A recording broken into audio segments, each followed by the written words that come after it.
Iroquois and Algonquin for 4th graders.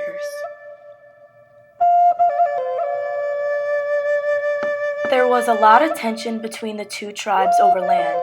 This means that they were enemies. In 1642, the Iroquois attacked the Algonquins in the winter. So as you can see, these two tribes did not have a good relationship at all.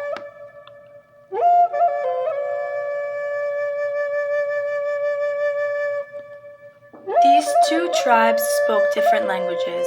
The Algonquin spoke an Algonquin language, which was a musical language that had complicated verbs. For example, the word miigwech means thank you in Algonquin. The Iroquois spoke 6 different languages.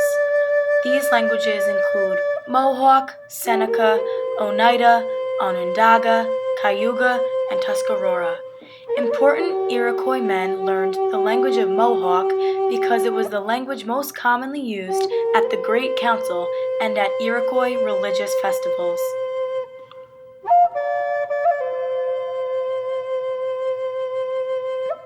The Iroquois and Algonquin had two different types of shelter. The Algonquins lived in wigwams, which were dome-shaped birch bark houses made for a single family unit. Wigwams were temporary, so they could move easily. There was a hole at the top to let smoke from fires out. The Iroquois lived in longhouses. Longhouses were large wood frame buildings covered with sheets of elm bark. They were up to 100 feet long and housed as many as 60 people, which was considered a clan. Everyone lived close together in a village. One village consisted of about 100 longhouses.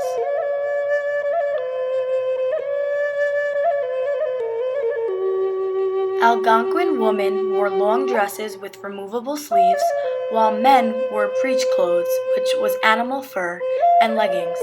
Both genders wore moccasins. Clothing was mostly made out of mammal, bird, and fish skins. They were tanned through a smoking process and then stretched to make softer, more usable leather. Women made the clothing for themselves and their family. They decorated with feathers, shells, paints, and porcupine quills.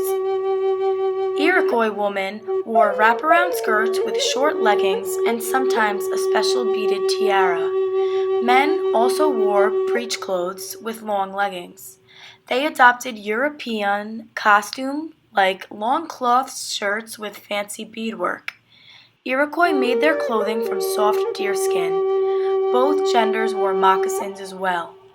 Women often kept their hair long, while men wore their hair in a mohawk.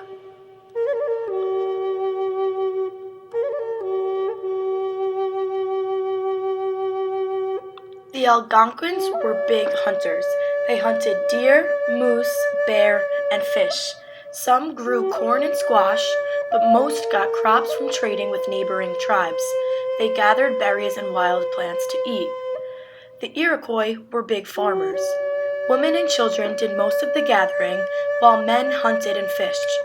Herbs and maple syrup were collected for medicine and flavoring. Iroquois dishes included cornbread, soups, and stews. The Iroquois often gathered corns, beans, and squash, also berries and nuts. The Algonquins lived north of the Iroquois. They lived in parts of Canada like southern Quebec and eastern Ontario. They migrated from the Atlantic coast and had short summers and long winters. The Iroquois lived in the northeastern woodlands of New York State. Many Iroquois still live in New York today or across Canada's border. They lived on the east coast of the U.S. Some Iroquois were forced to move west to Wisconsin or Oklahoma, and some of their relatives still live there today. They lived near lakes and small rivers because it was good for farming. Religion was very different for these two tribes. The Algonquins believed in a spirit or an animating force called Kichimanitu, or the Great Spirit.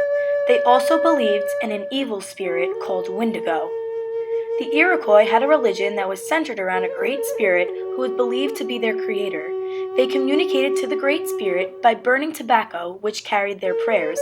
They believed in an afterlife where they would join the Great Spirit.